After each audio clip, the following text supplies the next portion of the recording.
তুমি যেখানে রয়েছো সেখানকার ছবি তোমার মাধ্যমে আরো একবার জানতে চাইবো। পুরো ভারতবাসী উত্তাল অবস্থা বিরাজ করছে। কেন শেখ হাসিনা সহ ট্রাইব্যুনালে ফাঁসিপ্রাপ্ত আসামিদেরকে ইন্ডিয়ায় জায়গা দিয়েছেন নরেন্দ্র মোদী।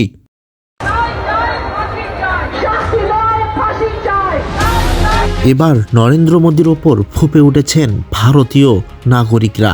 বলছেন আর কতদিন এখানে আত্মীয়তা করা হবে তাদেরকে, কতদিন মেহমানদারি করবেন দিল্লি। এবং এটা নিয়ে খুব চিন্তায় পড়ে যান নরেন্দ্র মোদী এবং চিন্তা করছেন কিভাবে দেশ থেকে বের করে দেয়া যায়। বলতেও পারছে না, সইতেও পারছে না। এদিকে নিজের দেশ থেকে একটি চাপ আসছে এবং আন্তর্জাতিক মহল থেকে এ সকলের বিরুদ্ধে একটি চাপ আসছে। এখন এতজন মানুষই ভারতে রয়েছেন, বহু চিন্তা এবং বিপদে পড়ে যাচ্ছেন নরেন্দ্র মোদী। দর্শক, ইন্ডিয়ার মধ্যে ঠিক এরকমটাই শুরু হয়ে গেছে। যখনই বুঝতে পারছে যে বাংলাদেশের সঙ্গে বৈরী সম্পর্ক তৈরি হচ্ছে ভারতের, ঠিক তখনই ভারতের নাগরিকরা যারা রয়েছেন সচেতন নাগরিক, তারা এইভাবে আন্দোলন করে তুলেছেন মোদী কেন এখানে জায়গা দিয়েছে। এবং মোদীর ব্যাপারে প্রচন্ড পরিমাণে ক্ষেপে গিয়েছেন এবার ভারতবাসী যে কেন এভাবে জায়গা দেওয়া হলো। দর্শক, শেখ হাসিনা এবং অন্যান্য অনেক নেতা কর্মী ইন্ডিয়ার মধ্যে আছেন, বলছেন যে আর কতদিন মেহমানদারি করাবে দিল্লি, কতদিন মেহমানদারি করাবে ভারত, এবার তো তাকে ফিরিয়ে দেন। যিনি ট্রাইব্যুনালের মধ্যে এরকম ফাঁসির আসামি হয়েছে সে কিভাবে আমাদের দেশে থাকে। দর্শক, আজকের ভিডিও খুবই গুরুত্বপূর্ণ। কি বললেন উৎসুক জনতা, উত্তাল পুরো ভারত। চলুন আমরা সরাসরি দেখতে থাকবো আজকের ভিডিওতে, না টেনে সম্পূর্ণ ভিডিওটি দেখতে থাকুন। আমরা সংশ্লিষ্ট একটি ভিডিও দেখবো, তারপর আসল ভিডিওতে দেখানো হবে, তাই ধৈর্য সহকারে পুরো ভিডিওটি দেখতে থাকুন। চলুন দেখা যাক।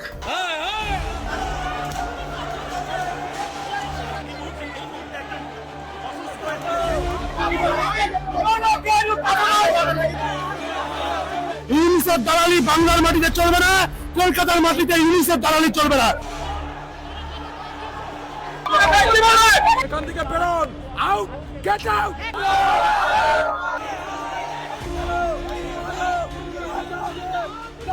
পুলিশ এরা নিজেকে পশ্চিমবঙ্গের পুলিশ বলে। আমরাও আসছি।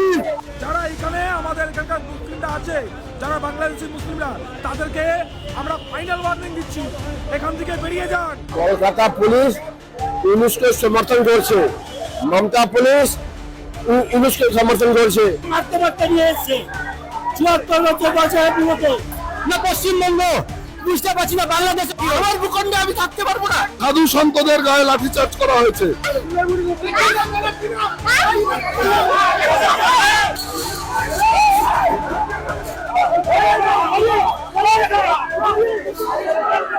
কলকাতায় অবস্থিত বাংলাদেশ হাই কমিশনের একেবারে বাইরে উত্তাল পরিস্থিতি। বঙ্গীয় হিন্দু জাগরণ মঞ্চের তরফ থেকে আন্দোলন করে এসেছিলেন, একেবারে শিয়ালদা স্টেশন থেকে সরাসরি বাংলাদেশ হাই কমিশন ঘেরাও কর্মসূচি ছিল তাদের। কারণ বাংলাদেশে বর্তমান যে পরিস্থিতি, দীপু দাসের হত্যার ঘটনার প্রতিবাদে তারা আন্দোলন করতে করতে এসেছিলেন হাই কমিশনের বাইরে এবং তারা কার্যত বাংলাদেশ হাই কমিশন ঘেরাও করছিলেন। সেখানে কলকাতা পুলিশের তরফ থেকে বাধা দেওয়া হয় এবং সেখানে দাঁড়িয়ে পরপর ব্যারিকেড দেওয়া হয়। ব্যারিকেড কার্যত একেবারে ভেঙে ফেলা হয় আন্দোলনকারীদের তরফ থেকে এবং একটার পর একটা ব্যারিকেড কার্যত ভেঙে দিতে থাকে আন্দোলনকারীরা। এবং পরবর্তীতে পুলিশের তরফ থেকে যে পরিস্থিতি সে হাতের বাইরে বেরিয়ে যায় এবং পরবর্তীতে পুলিশ লাঠিচার্জ করতে বারণ করে। প্রথমত আন্দোলনকারীদেরকে বারে বারে বোঝানো হচ্ছিল, বলা হচ্ছিল, এবং যখন আন্দোলনকারীরা শুনছিলেন না তাদের যে উদ্দেশ্য ছিল সেই উদ্দেশ্যে তারা একেবারে এগিয়ে যাচ্ছিলেন, ধেয়ে আসছিলেন, সেই সময় পুলিশের তরফ থেকে একবারে লাঠিচার্জ করা হয়। অর্থাৎ সেই সময় যারা আন্দোলন করে যাচ্ছিলেন আন্দোলনকারীদেরকে লাঠিচার্জ এবং পরপর আটক করা হয় এবং রক্তাক্ত হয়েছে বহু আন্দোলনকারী, অনেকে আটক হয়েছেন এবং পরিস্থিতি কার্যত হাতের বাইরে চলে যায় এবং একটার পর একটা ব্যারিকেড ভেঙে তারা কিন্তু ওপারে, আমি দেখানোর চেষ্টা করবো এখন যে রাস্তায় ব্যারিকেড দিয়ে দুটি রাস্তা আটকে দেওয়া হয়েছে সেই রাস্তা ব্যারিকেড কার্যত উপরে ফেলে দেওয়া হয়েছিল এবং পরবর্তীতে আন্দোলনকারীদেরকে লাঠিচার্জ করতে বাধ্য হয় পুলিশ পরিস্থিতি নিয়ন্ত্রণে আনার জন্য। তবে আন্দোলনকারীরা দীর্ঘ 1 ঘন্টারও বেশি সময় ধরে কিন্তু তাদের আন্দোলন এবং তাদের যে উদ্দেশ্য সেই উদ্দেশ্য চালিয়ে যাচ্ছিলেন এবং বারে বারে তারা কিন্তু বাংলাদেশ বিরোধী স্লোগান থেকে শুরু করে এই বর্তমান এই রাজ্যের পুলিশের বিরুদ্ধে তারা কিন্তু বিভিন্ন স্লোগানিং করছিলেন এবং তারা তাদের আন্দোলন চালিয়ে যাচ্ছেন। বহু রক্তাক্ত হয়েছেন এবং যারা আহত আহত হয়েছে তারা কি বলছিলেন এবং এই পরিস্থিতিতে দাঁড়িয়ে সরাসরি আপনাদের একেবারে দেখাবো কি হয়েছিল সেই সময় ঘটনা। এরকম চলবে না, এরকম করলে মারের পাল্টা মার হবে। ইউনিসেফ দালালি বাংলার মাটিতে চলবে না, কলকাতার মাটিতে ইউনিসেফ দালালি চলবে না। ইউনিসেফ দালালি করতে হলে কালীঘাট ছেড়ে ঢাকাতে চলে যান, ঢাকা থেকে গিয়ে ইউনিসেফ দালালি করবেন। মেরে রক্ত বের করে দিয়েছে, দেখুন সে কি হবে, মেরে এক একজন রক্ত বের করছে। আজকে 20 জন হবে হসপিটালে, 50 জনের বেশি গ্রেপ্তার। ইউনিসেফ দালালি কলকাতায় করতে হবে না, পাঁচটার কাছে ইউনিসেফ দালালি করবে না, করতে হবে বঙ্গবন্ধু এমএলএ ঢাকাতে গিয়ে করুন। কলকাতা পুলিশ ইউনুসকে সমর্থন করছে, মমতা পুলিশ ইউনুসকে সমর্থন করছে। কেন করবে এটা? এটা রোহিঙ্গা বাংলাদেশি सबको पाला আছে ওই জন্য সাপোর্ট করছে। अरे पुलिस तो हिंदू हिंदू होकर तो हिंदू में सपोर्ट करेगा, अरे कल होकर वो भी मरेगा, वो कल वो उसको भी मारा जाएगा।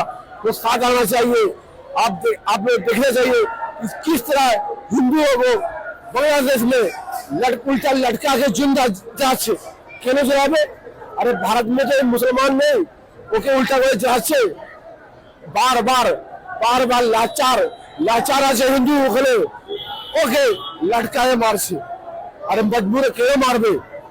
এটা খুব ভুল করছে, এটা সামনে নয় ইন্ডিয়া, এখন মারবে। আপনার দেখুন बंगाल भी बांग्लादेश बनते जा रहा है, होने नहीं चाहिए। अच्छा মারতে মারতে নিয়ে এসছে 74 বছর বয়সে বিরোধে কোথায় বাড়ি? আমার কই জানিতে পারি এখন কেন আপনি কিছু করেছেন? হ্যাঁ আপনি কি ডাকাডাকি করছেন? কিছু বলিনি, আমার ক্ষমতাও নেই। আমার 74 বছর বয়স, আমার কোনো ক্ষমতা নেই। আমার স্টেজ বসানো আছে, আমার স্টেজ আমি প্রতিবাদ করেছি, আমি প্রতিবাদ করেছি। আমাকে আমরা প্রতিবাদ করছি বলে আমাদেরকে অ্যারেস্ট করছে, আমরা প্রতিবাদ করছি। বিপুল চন্দ্র দাসের হত্যা, সেই জন্য আমাদেরকে অ্যারেস্ট করছে। এই পুলিশকে ধিক্কার জানাই, এই পুলিশকে ধিক্কার জানাই। আমাদেরকে বিনা কারণে অ্যারেস্ট করছে, বিনা কারণে মেরেছে, এই পুলিশকে ধিক্কার জানাই। একদম ভুল, একদম ভুল। সাধারণ सही মানুষ को कष्ट से मार रहा है पुलिस, और अभी है पुलिस। आप लोग तो प्रोटेस्ट कर रहे थे हिंदुओं के ऊपर से घटने का, यही तो मेरा प्रॉब्लम है। हम लोग क्यों आए इधर? ये पुलिस तो बांग्लादेश की सपोर्ट की पुलिस है, ये पुलिस बांग्लादेश की सपोर्ट की पुलिस है। ये पुलिस चोटी चढ़ते चढ़ते और कहा जाएगा ये पता नहीं है हमको। हमारी तो पांच लोग जीता रहो, एक जो पीछे पुलिस बस्ती के जीता जा रहा है, वो हमारा जीता जीता जा रहा है। वो तो कि हाँ हम तो ये वाला टिकट को আমরা বিরোধিতা কেন করছে? আমাদের 5 টাকা মতো জীবনে কি বলবে?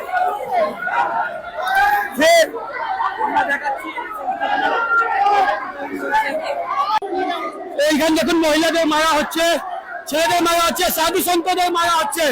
আমি বুঝতে পারছি না বাংলাদেশ না পশ্চিমবঙ্গ, বুঝতে পারছি না। বাংলাদেশে হিন্দুদের মারা হচ্ছে, পশ্চিমবঙ্গে হিন্দুদের মারা হচ্ছে।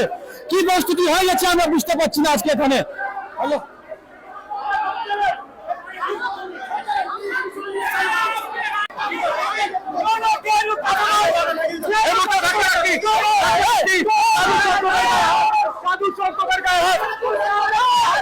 সাধু সন্তদের গায়ে হাত।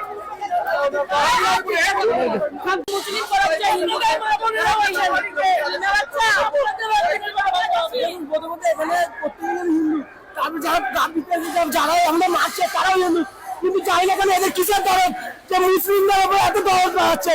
চাই না অপরবর্তী চামড়া দাঁড়া করতে পারে, ছেড়ে যে হিন্দুরা সেটা হিন্দুরা মুসলিমরা আর মালদা ছেড়ে এনে হিন্দুরা করতেছে। প্রত্যেক মোতাবাড়ি সব জায়গায় হিন্দুরা রয়েছে, বা আছে হিন্দু আছে, হিন্দুরা পড়তে হবে তাহলে চালাও দিয়ে, বা মুসলিমরা আমাদের কিছু হয় না। তার কেন মুসলিমরা ওরা ছেড়ে দিচ্ছে না, কিন্তু বিভিন্ন হচ্ছে মুসলিমরা পালিয়ে যায়, আজকে ছেড়ে দেয়, কিন্তু হিন্দুরা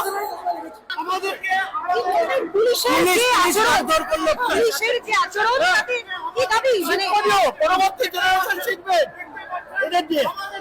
আপনারা তো বেশ কয়েকজন বসেও করেছিলেন। আমরা কি করেছি?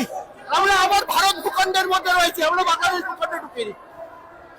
আমার ভূখণ্ডে আমি থাকতে পারবো না, আমি আমার প্রতিবাদ করতে পারবো না। পুলিশ এসে কি বললো? ধরে মারলো,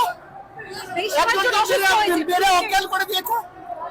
বাংলাদেশের মৌলবাদী আর এখানকার পুলিশ ममता बनर्जी पुलिस बांग्लादेश पूरा साथ नहीं लज्जा नहीं अरे ए भाई ठीक कर दे जा भाई ठीक कर माइक ठीक कर दे जो টেবিলেট করে কে ঢোকো সেওটাচ করছে সম্ভবামী যুগে যুগে পুলিশ আপনাদের গায়ে হাত দিল আজকে হিন্দু সন্তদেরকে সাধু সন্তদের গায়ে লাঠিচার্জ করা হয়েছে, সাধু সন্তদের গায়ে লাঠিচার্জ করা হয়েছে। বিপন্ন গণমাধ্যম রক্তাক্ত ময়ূর আপনারা দেখেছেন। অতএব একদিন করপাত্রীজি মহারাজের উপর ইন্দিরা গান্ধী সরকার লাঠিচার্জ করেছিল। ইন্দিরা গান্ধী ইতিহাসের পাতা থেকে নিশ্চিহ্ন হয়ে গেছে। ইতিহাস সাক্ষী আবার বাংলায় সেই ঘটনার পুনরাবৃত্তি হলো। অতএব ভগবান সর্বকল্যাণকারী ভগবান পরিত্রাণায় সাধুনাং বিনাশায় চ দুষ্কৃতম, দুষ্কৃতীদের বিনাশ হবে অবিসম্ভাবী হবে। সম্ভবামী যুগে যুগে অতএব ধর্মরাজ্যের প্রতিষ্ঠা হবে। हम लोग शांति भाव से प्रोटेस्ट कर रहे थे। कोई हम लोग उग्रवादी के जैसा प्रोटेस्ट, हाथ में कोई हथियार नहीं, लेकिन ये लोग ने हम लोग के साथ एक उग्रवादी जैसा सलूक किया, हम लोगों को मारा गया। देखिए ये ऑपरेशन है, इधर मारा।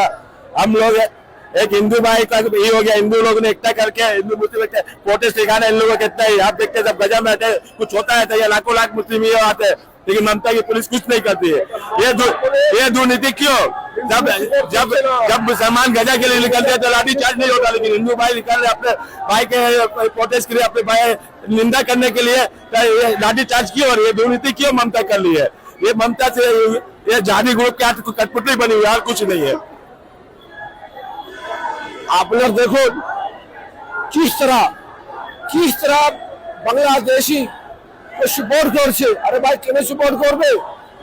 বাঙাল মধ্যে কেন থাকবে? ওকে এখানে পার করতে হবে। ভারতের মাটির মধ্যে থাকবে না খেলবে।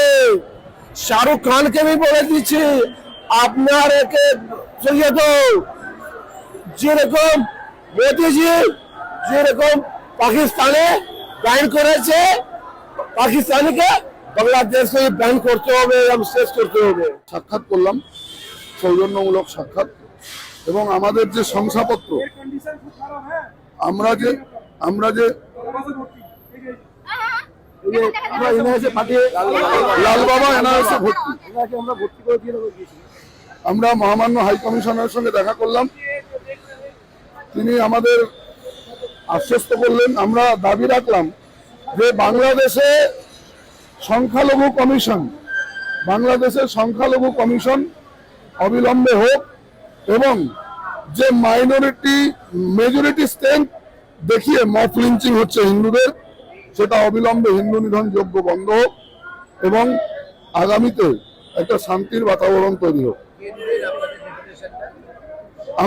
আমি গেছিলাম মহামান্য high commission, deputy high commissioner যিনি আছেন তিনি রিসিভ করেছেন, তিনি সিগনেচারও করেছেন। আপনারা তিনি বললেন আমি আপনাদের এই বার্তা আমার হায়ার অথরিটির কাছে অবিলম্বে পৌঁছে দিচ্ছি। আমরা এও বললাম যে এই নিয়ে 3 বার এলাম আমরা। এবার যদি হিন্দু মব লিঞ্চিং হতে থাকে, এদেশে যারা সংখ্যালঘু হিন্দু, এদেশে যারা সংখ্যালঘু হিন্দু ডেপুটেশন হয়ে গেছে। আমরা মহামান্য হাই কমিশনারের সঙ্গে, ডেপুটি হাই কমিশনারের সঙ্গে দেখা করেছি। আমাদের এই বার্তা, আমাদের এই আর্জি তাদের হায়ার অথরিটির কাছে পৌঁছে দেবেন। যারা আহত হয়েছেন, যাদের আটক করেছে তাদেরকে আমরা আইন অনুগ ব্যবস্থা নিয়ে তাদেরকে মুক্ত করা, তাদের জন্য সব রকম সহযোগিতা বলবো না, সহমর্মিতা নিয়ে আমরা সাথে থাকবো। তালা নিয়ে এই জন্য প্রতিবাদ জানাচ্ছি, কারণ এই কলকাতা পুলিশ যেভাবে আমাদের হিন্দুদেরকে আজকে মারধর করেছে, যেভাবে আমাদের মহিলাদেরকে চুলের মুঠি ধরে টেনে তাদেরকে হেঁচড়ে তাদের কাপড় অব্দি ধরে টেনে মারা হয়েছে, আমাদের কাপড় ছিঁড়ে দেওয়া হয়েছে। এখানে দেখুন কীভাবে পুলিশ আমাদেরকে মেরেছে, অমানবীয়ভাবে মাথার উপরে লাঠিচার্জ করেছে। আজকে হিন্দুরা যেভাবে পশ্চিমবঙ্গের মধ্যে যেভাবে আজকে কলকাতা পুলিশের দ্বারা হেনস্থা হয়েছে, আজকে আন্দোলন করতে গিয়ে, ডেপুটেশন দিতে গিয়ে, ঠিক এই রকমই অবস্থা হচ্ছে আমাদের বাংলাদেশের হিন্দুদের। আজ বাংলাদেশের হিন্দুদের অবস্থা যা, এখানকার অবস্থা তাই। আজকে আমরা তালা নিয়ে এসেছিলাম বাংলাদেশ হাই কমিশনের তালা লাগাবো বলে। আমরা এই বাংলাদেশের হাই কমিশনকে দেখতে চাই না। আমাদের হিন্দুদের ওপর যেভাবে অত্যাচার করছে বাংলাদেশে জিহাদিরা মোল্লারা, সেইভাবে আমরা এখানে এদের বিরুদ্ধে আমরা আন্দোলন গড়ে তুলব। কারণ হিংসার জবাব হিংসার দিকেই হবে, হিংসার জবাব অহিংসার দিকে হবে না। যারা এখানে আমাদের এখানকার মুসলিমরা আছে, যারা বাংলাদেশি মুসলিমরা, তাদেরকে আমরা ফাইনাল ওয়ার্নিং দিচ্ছি, এখান থেকে বেরিয়ে যান। টুরিস্ট ভিসা নিয়ে এসছেন না আপনারা মেডিকেল ভিসা নিয়ে এসছেন, ওসব দেখতে যাব না, এখান থেকে বেরোন। Out, get out. Bangladeshi Muslims go back. Bangladesh high commission shut down. Bangladesh High Commission shut down. Bangladesh High Commission shut down.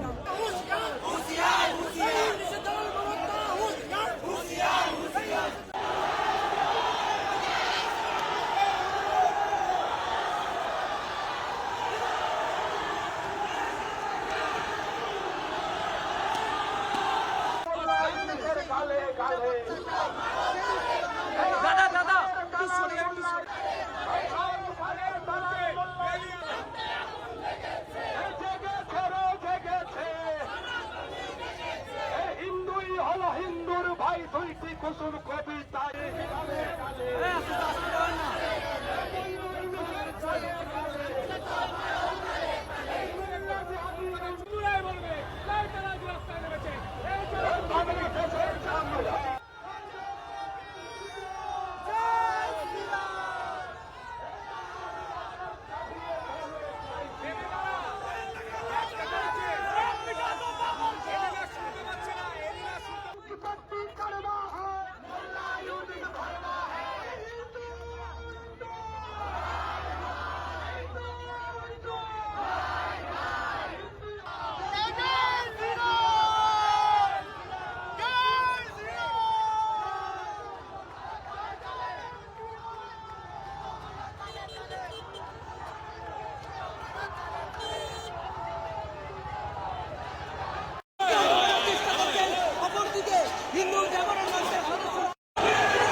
ভারতীয় ছাত্রদের উপর ভারতীয় পুলিশ অত্যাচার চাচ্ছে। এটা কি বাংলাদেশ হয়ে গেছে?